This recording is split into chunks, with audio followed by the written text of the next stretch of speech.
Is it possible to live with trauma and not even be aware of it? Of course, it is possible. Let's explore today this topic and let's see if you are one of these people or you know somebody that you love. So today is going to be very informative. Let's start. Living in harmony is possible if you know your emotions and how to handle them. I am Dr. Carmen Roman, and I will share with you the current psychology by myself or by interviewing experts who will inspire you. Learn how to live a life of fullness and how to recover your emotional harmony. Welcome to Emotions in Harmony. Hello. Thank you for being with me. Thank you for stay patient because I went on vacation for 2 weeks and then I needed vacation from vacation. Did you ever need that? Yes, I am back. I am happy to be back. And today, let's explore about trauma. If you are new to this podcast, I am Carmen Roman. I am a clinical psychologist in English and Spanish. And I am always happy to share what I know here. Before knowing if you may be suffering from trauma symptoms or not, it is important to understand what is trauma exactly. Viewed as an emotional response to a distressing experience, trauma can develop from many life experiences, so-called negative. And few people, honestly, I don't know anybody, few people can go through life without experiencing trauma to a degree. It's not that we don't experience trauma. It's that our body, our emotional system doesn't process correctly the trauma and needs some help, and especially some professional help. So all of us can have traumatic events. Some of us may need professional help for that. Is that clear? Events or situations that can cause trauma are usually unpredictable and can involve threat to an individual's life, an injury, a feeling that goes away when the person can regain control of their emotions. Going through such event can completely rewire the person's brain and undermines their sense of safety in the world. And if you want to listen, I think I did like 2-3 years ago an episode about how to recover from a robbery because somebody came into our house and it was very traumatic. Experiencing trauma leaves us so vulnerable. You are not alone in that. So you can go back to that episode about the robbery and I think you will enjoy it. We forget so easily, don't we? And it's normal. It's part of the human experience. Well, if you follow me for these years, you know how much I love technology. And this is why we are so grateful for G-Reminders to be our sponsor. It will help you to be so precise in reminding your client that needs to come and see you, that needs to show up, that is important.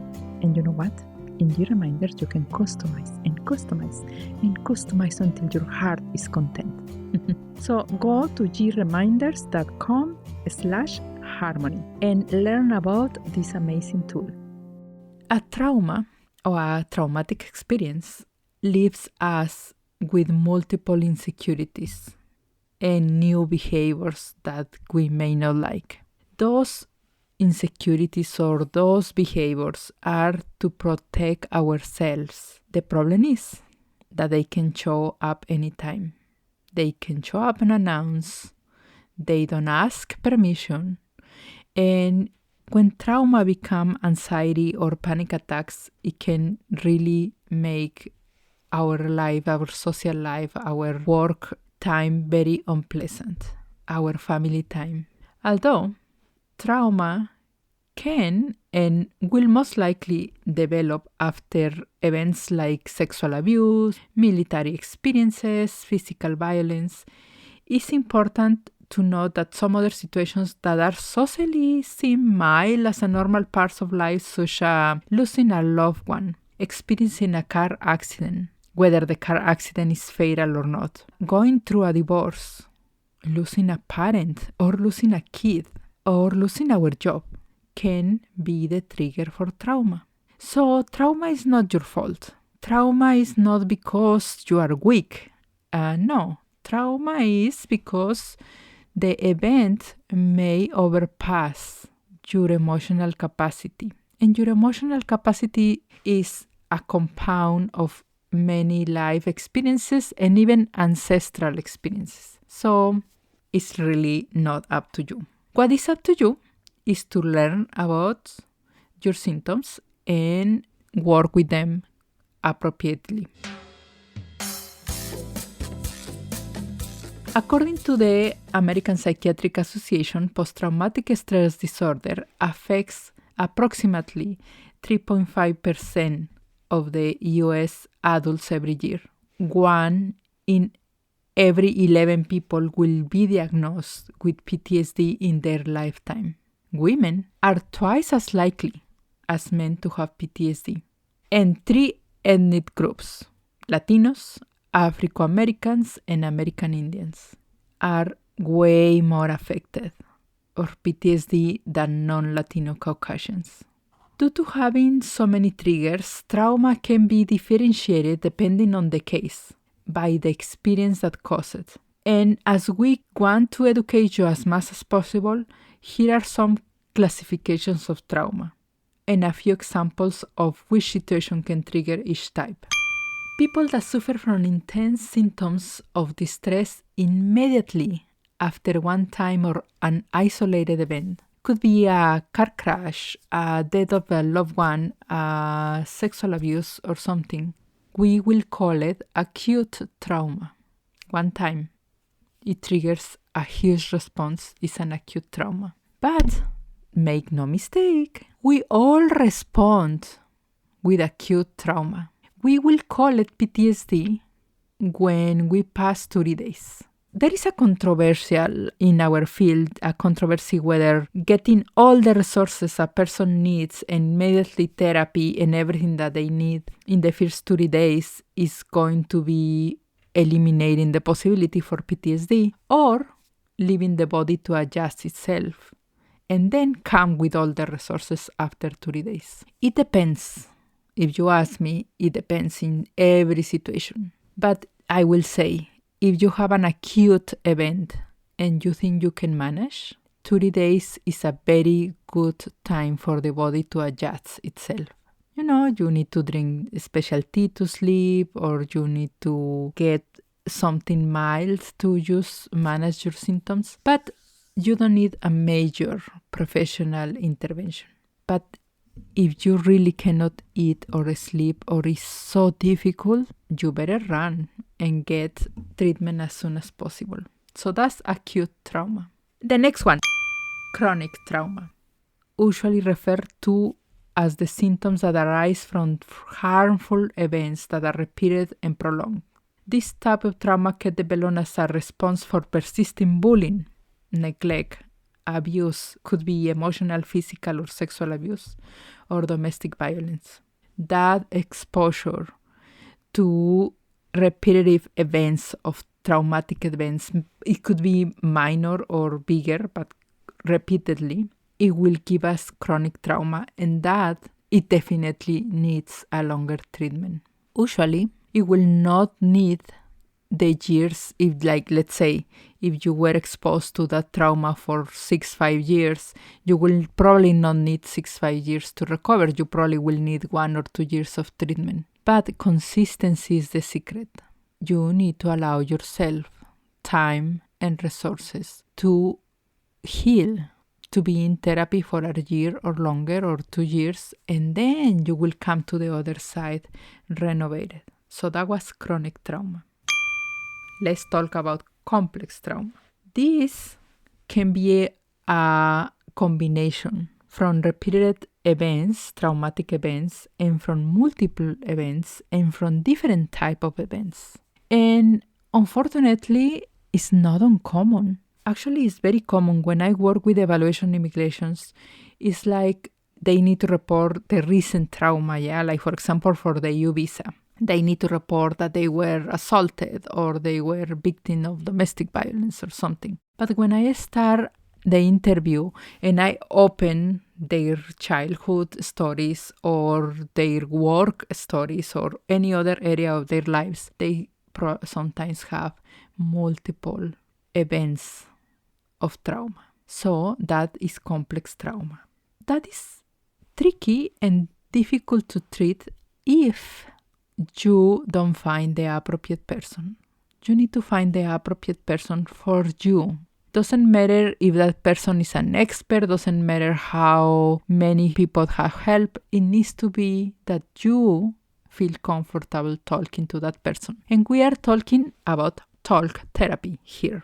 Because so many people said, I didn't want to come to therapy because I didn't want to talk about it. But good news, my dear friend. You don't need to talk about it sometimes. Like myself, I have a specialization in creative expression. There is many ways to work in your body. Remember, it's your body who has the trauma. Movement, art, poetry. It's so many ways to approach the trauma. Another type of trauma, secondary or vicarious trauma. This is a very interesting one because we will never expect, yeah? For example, parents learn that the child was sexually abused in the school or by a family member or something. And now the mother start having nightmares as if she were being abused, start having problems to have sexual relationships with her partner, start being afraid of everything. And you may say, but she was not the victim. This is why we call vicarious trauma, because you experience it and you suffer for a loved one. And also sometimes vicarious trauma can be someone who is exposed, like the taxi driver, the hairdresser, the person who is doing other kind of services, the lawyer, for example, and get to witness or listen to traumatic experiences from their clients. So if you are a hairdresser or any other profession that you like to listen to people, you need to learn to stop them dry, like, thank you. I think we need to focus on what we are doing.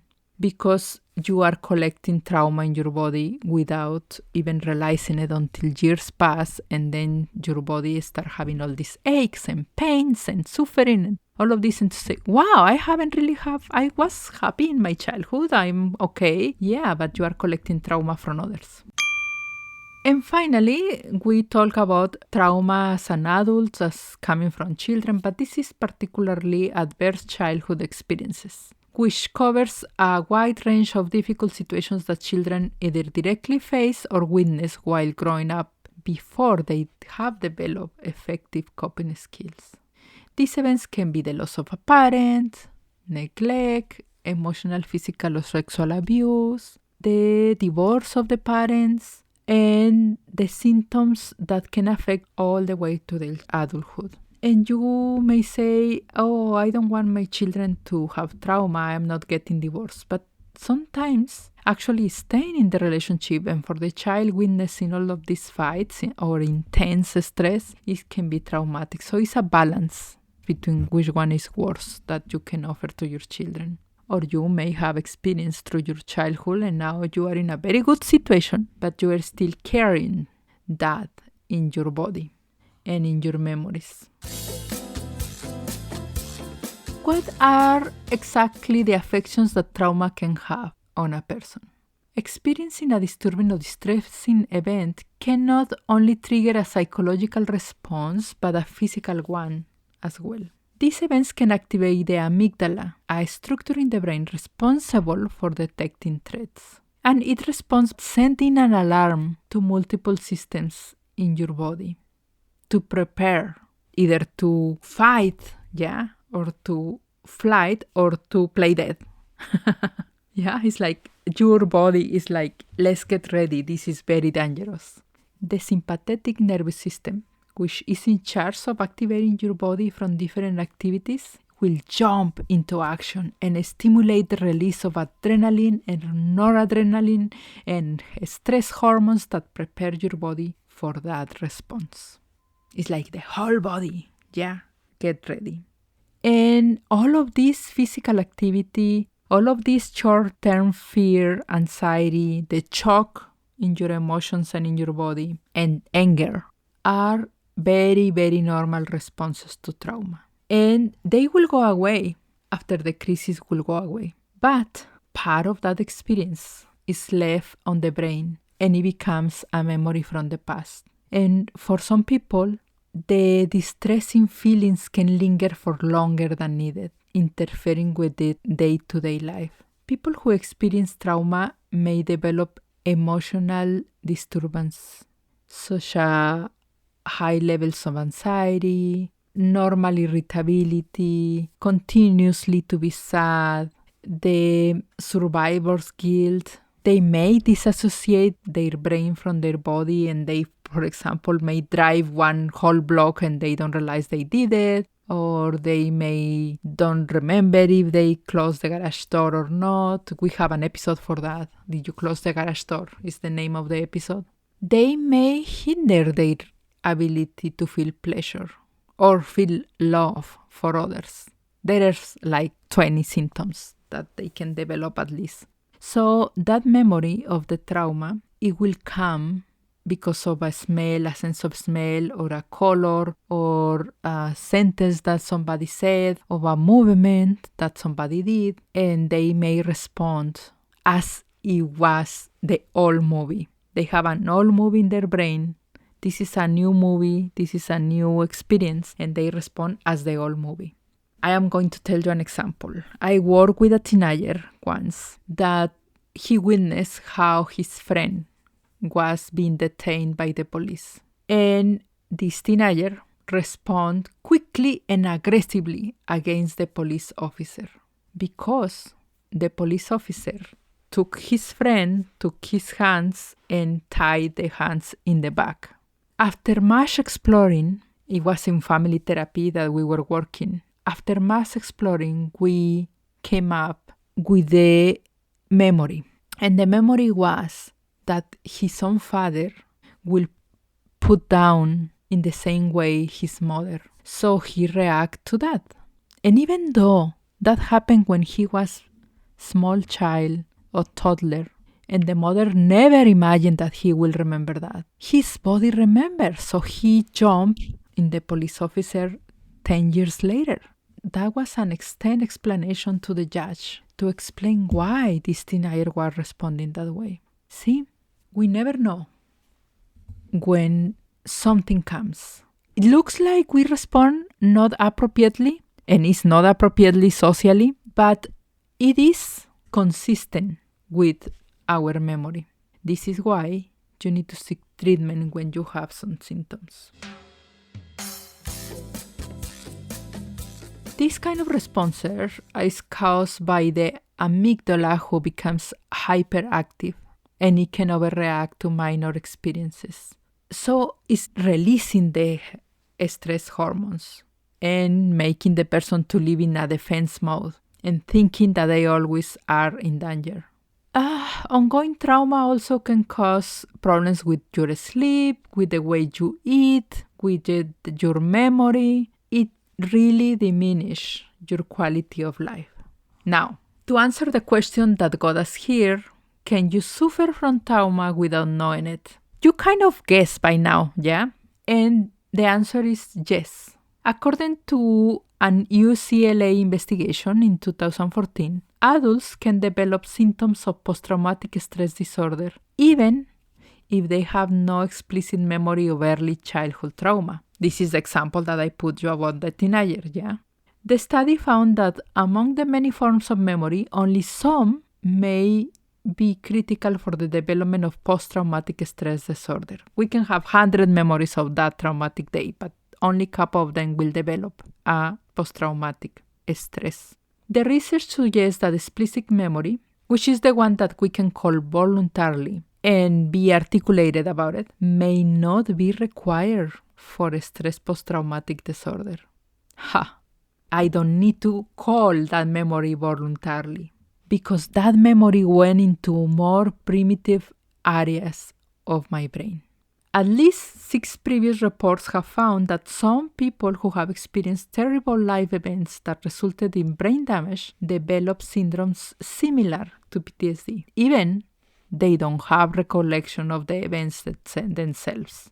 I had once, many years ago in Guadalajara, a woman that came and she was in her 50s. She was like 50 something. And she was about to have a surgery. And when they were preparing her and working with her in the preparations for surgery, she got a very extreme response that she didn't expect. So they needed to postpone the surgery. So when we started working and after a number of sessions, it was really like after almost 10 sessions, she eventually remembered that she was sexually abused for years before 10 years old. So we were talking about 50 years in her brain hidden the memory until similar events were happening. It could be the environment in the hospital, it could be the face of the doctor, it could be smell, it could be a color, it could be something that actually triggered something for her, but she didn't know what. It took us a while to put together information to recover those memory experiences. See, our brain is fabulous. It keeps information that maintains us functioning, yeah. Due to post-traumatic stress disorder affecting the brain in multiple other ways, the study finalized by saying that successful treatment for PTSD will need to target behavioral changes. Because even when the memory is not there, it can still cause major problems, yeah? The memory is there, but it's not in our awareness. Even though living with trauma and the experience itself that cause are completely challenging things, survivors of trauma can also indicate that once treated the trauma correctly, they have learned to build resilience, effective coping skills, and develop a sense of self-efficacy. Actually, you will get better to the other side when you finish treatment, and I always say, I can see people with severe, very deep, profound trauma to laugh, a sincere and clean laugh again, and to gain a deeper appreciation for life. So, when you seek for trauma therapy, seek for an expert. You need to ask if the person is expert in trauma. You need to pay attention how long they have been working with trauma. You can ask for cognitive behavioral therapy, but it's not the only therapy you need. Don't make mistake, because I have clients who can say, I want cognitive behavioral therapy because this is what I read and this is what is good.